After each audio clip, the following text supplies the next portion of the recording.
সুপ্রিয় শিক্ষার্থীবৃন্দ, সম্মানিত অভিভাবকবৃন্দ, যে যেখান থেকে আমার ক্লাসটি দেখছেন সকলকে সালাম ও মোবারকবাদ। আসসালামু আলাইকুম ওয়া রাহমাতুল্লাহি ওয়া বারাকাতুহু। আপনারা সবাই কেমন আছেন? অবশ্যই ভালো আছেন, বাসায় আছেন, নিরাপদে আছেন। এই করোনা দুর্যোগকালীন সময়ে আমরা বাসায় থাকবো, মাস্ক পরিধান করব এবং সামাজিক দূরত্ব বজায় রাখার চেষ্টা করব। পাশাপাশি আমরা হ্যান্ড স্যানিটাইজার দিয়ে সবসময় হাত ধোয়ার চেষ্টা করব। আমি আল্লাহ অশেষ কৃপায় ভালো আছি, সুস্থ আছি। সুপ্রিয় শিক্ষার্থীবৃন্দ, আজকে আমি শ্রেণী নবম বিষয় বাংলা দ্বিতীয় পত্র, আলোচ্য বিষয় হচ্ছে বাংলা ভাষার শব্দভাণ্ডার। সুপ্রিয় শিক্ষার্থীবৃন্দ, আজকে আমি আলোচনা করব বাংলা ভাষার শব্দভাণ্ডার, কিভাবে আমরা শর্ট টেকনিকের মাধ্যমে অর্থাৎ অল্প কৌশলের মাধ্যমে কিভাবে কৌশলে আমরা বাংলা ভাষার শব্দভাণ্ডারকে রপ্ত করতে পারি, সেই বিষয় নিয়ে আজকে আমি তোমাদের সামনে উপস্থিত হয়েছি। সুপ্রিয় শিক্ষার্থীবৃন্দ, লক্ষ্য করো, আজকে আমাদের টপিক হচ্ছে বাংলা ভাষার শব্দভাণ্ডার। এখন লক্ষ্য করো, বাংলা ভাষার শব্দভাণ্ডারকে কিভাবে ভাগ করা যায়? 5 ভাগে। লক্ষ্য করতেছো যে বাংলা ভাষার শব্দভাণ্ডারকে কয় ভাগে ভাগ করা যায়? 5 ভাগে ভাগ করা যায়। 1 নম্বর হচ্ছে তৎসম,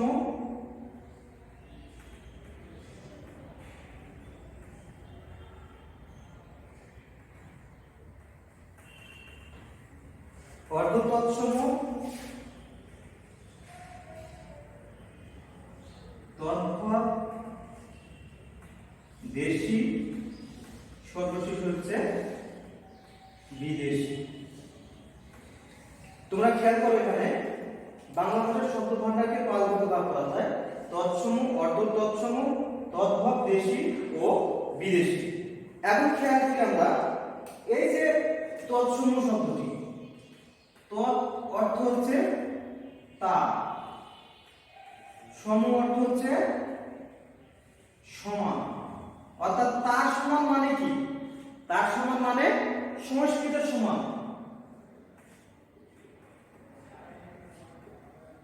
অর্থাৎ সংস্কৃতের সমান। তাহলে আমরা খেয়াল করি যে তার সমান যে শব্দটি সংস্কৃত থেকে বাংলা ভাষায় সরাসরি এসেছে সেটাকে আমরা কি বলতে পারি?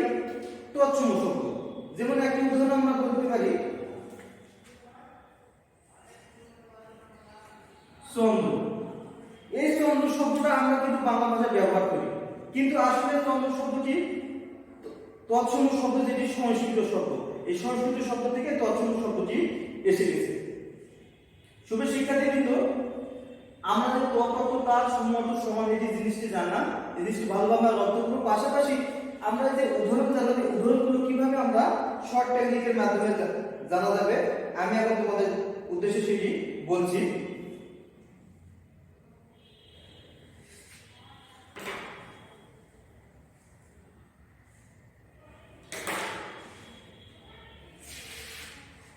ছন্দটা তোমরা লিখে দিতে পারো।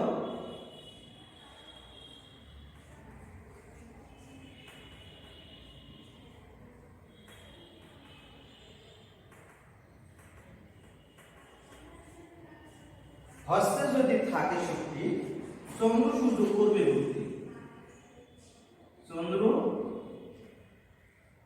সূর্য করবে ভক্তি। ভবনের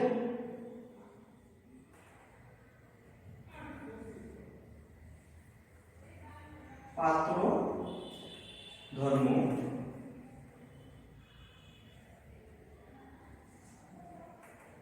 লাভ ক্ষতি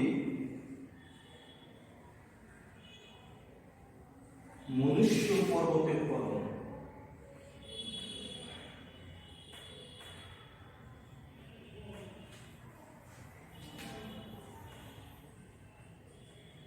সন্ধ্যায় করোনা ভোজন শয়ন গমন।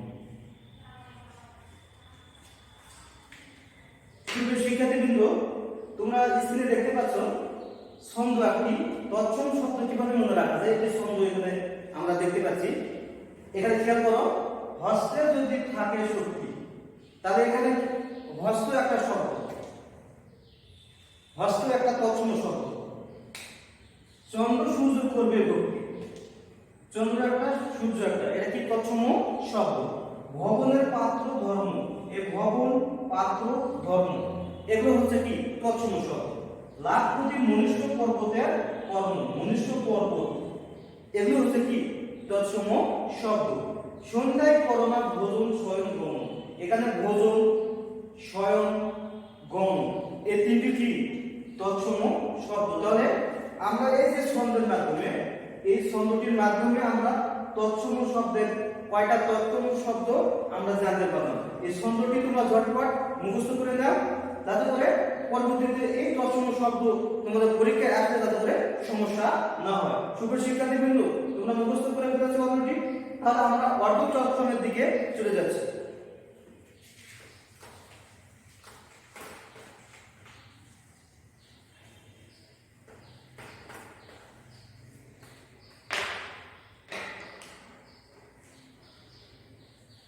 তোমরা খেয়াল করো, এখানে এখানে দেওয়া আছে অর্ধ তৎসম।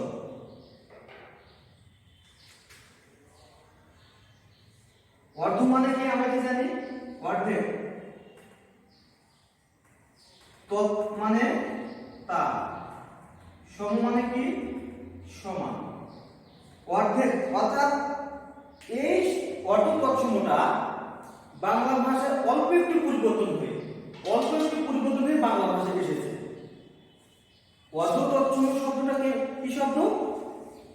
অর্ধেক, কিয়দাংশ, আমরা বলি কিয়দাংশ, অর্থাৎ অল্প একটু পরিবর্তন হয়ে বাংলা ভাষায় যেটি এসেছে সেটি হচ্ছে কি অর্ধ তৎসম।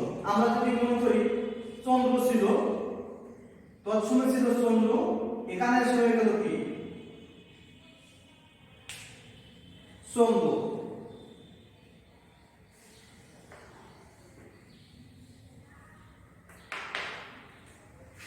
এখানে আমরা আসি কি হয়ে যাবে চন্দ্র, অল্প একটু পরিবর্তন।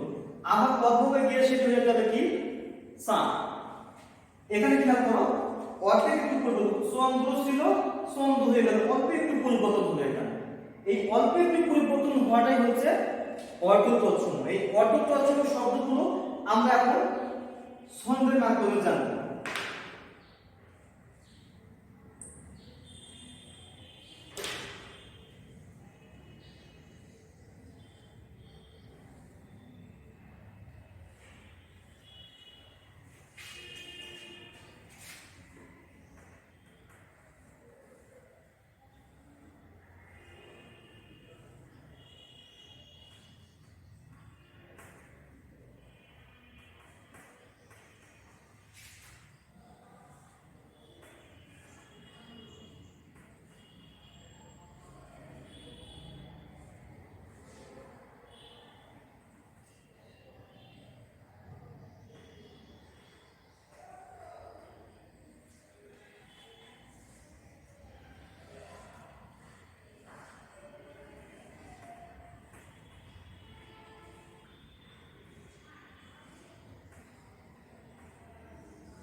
শুভ শিক্ষার্থীবৃন্দ, তোমরা লক্ষ্য করো, এখানে অর্ধ তৎসমের একটা ছন্দ দেখো। গিন্নি মাগি দুসমা কুৎসিত গতরে বৈষ্ণবের বাড়িতে নিমন্ত্রণ খেতে যান। পুরুত ও কেষ্ট খিদে পেয়ে শুধু আদা খায়। এখানে আমরা লক্ষ্য করো, এই গিন্নি শব্দটি অর্ধ তৎসম। আসলে সেটি কি ছিল? গৃহিণী ছিল। সেটি কি হয়ে গেছে? অল্প একটি পরিবর্তন হয়ে গেছে এখানে এখানে মাগি আছে, জ্যোৎস্না, কুৎসিত, এগুলো কিন্তু অর্ধ তৎসম শব্দ। বষ্টম, নেমন্ত্রণ, পুরুষ, কেষ্ট, এই সবগুলো কি অর্ধ তৎসম শব্দ। তাহলে আমরা এখানে চিহ্নিত করি গিন্নি, মাগি, জ্যোৎস্না, কুৎসিত, গতরে, বষ্টম, নেমন্ত্রণ, পুরুষ, কেষ্ট। ঠিক আছে? তাহলে আমরা এই যে অর্ধ তৎসম শব্দগুলো এই যে ছন্দের মাধ্যমে আমরা এখানে কি করলাম, ছন্দের মাধ্যমে কিন্তু জানলাম। এটা কি ছন্দ, এই ছন্দের আকারে আমরা এটি জানলাম। সুপ্রিয় শিক্ষার্থীবৃন্দ, তোমরা এই যে ছন্দটি আছে ছন্দটি ঝটপট মুখস্থ করে নাও, যাতে করে এই অর্ধ তৎসম শব্দ পরীক্ষায় আসলে যাতে মনে আসে কিন্তু এই কাজটি করা যায়। আমরা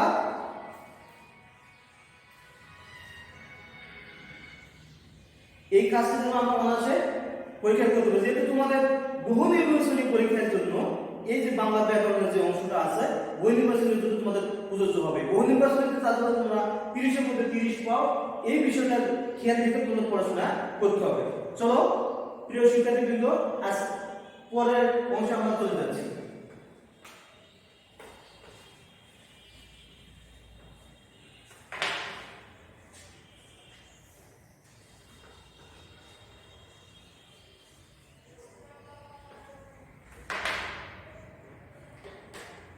এরপর লক্ষ্য করো তদ্ভব।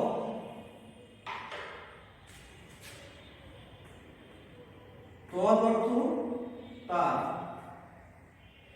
ভব অর্থ উৎপন্ন, অর্থাৎ তার থেকে উৎপন্ন। তার থেকে উৎপন্ন কি? সংস্কৃত শব্দ থেকে উৎপন্ন হয়ে প্রাকৃতের মধ্যে যে শব্দটি বাংলা ভাষায় এসেছে। আবার বলছি, যে শব্দটি তৎসমের মধ্য দিয়ে তৎসম সংস্কৃত থেকে প্রাকৃতের মধ্য দিয়ে যে শব্দটি সংস্কৃত থেকে প্রাকৃতের মধ্য দিয়ে বাংলা ভাষায় এসেছে তাকে বলা হবে তদ্ভব শব্দ। কেন?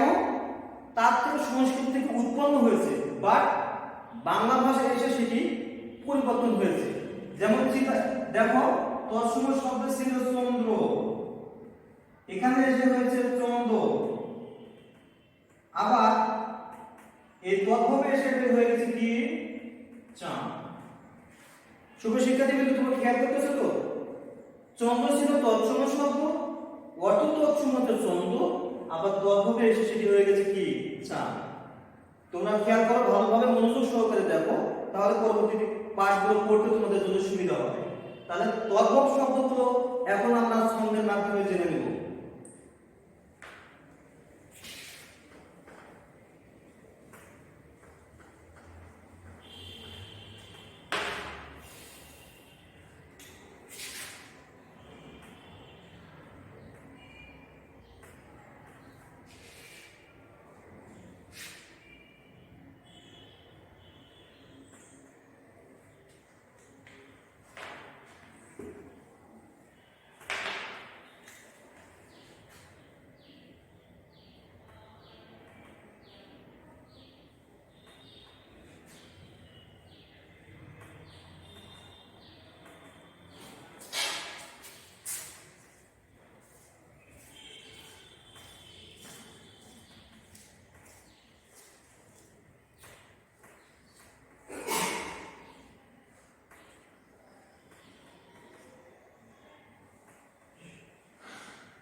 শুভ শিক্ষার্থীবৃন্দ, তোমরা এখানে খেয়াল করতেছো ছন্দটা আগে আজ করেছে কাজ, মুখ করেছে বিয়ের শ্বাস, বৌমা এনেছে ভাত মাছ, মাথায় হাত কানে দাঁত, চাঁদ সই করা তদ্ভবের কাজ। তোমরা এখানে দেখতে পাচ্ছ আখি আজ করেছে কাজ। আজ এটা হচ্ছে তদ্ভব শব্দ। মৌ, বৌমা, এই যে শ্বাস কাজ, এই যে হাত, দাঁত, কান, মাথা, এগুলো কিন্তু কি শব্দ? তদ্ভব শব্দ। চাঁদ সই করা হচ্ছে তদ্ভবের কাজ। তাহলে এখানে আমরা এই ছন্দের মাধ্যমে আমরা কিন্তু তদ্ভব শব্দ কয়টা এখানে আমরা জেনে গেলাম। সুপ্রিয় শিক্ষার্থীবৃন্দ, তোমরা এই যে ছন্দটি আছে, ছন্দটি তোমরা ঝটপট মুখস্থ করে ফেলো, তাড়াতাড়ি মুখস্থ করো, যাতে করে পরবর্তীতে যাতে এই তদ্ভব শব্দ আসতে যেন তোমাদের সচরাচর বা সহজে মনে রাখতে পারো, সেই দিকে খেয়াল করতে হবে। এরপর আমরা দেশি শব্দের দিকে চলে যাচ্ছি।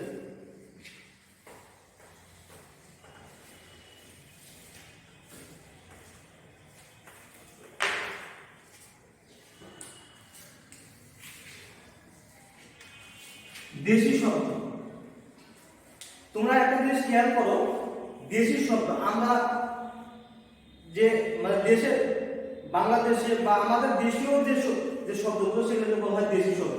যেমন আমরা মনে করি ঢেঁকি, কুলা, গঞ্জ, টুপুর, নেড়া, ধুতি, এগুলো কি দেশি শব্দ। তাহলে আমরা একটা ছন্দের মাধ্যমে এই শব্দগুলো জানতে পারি।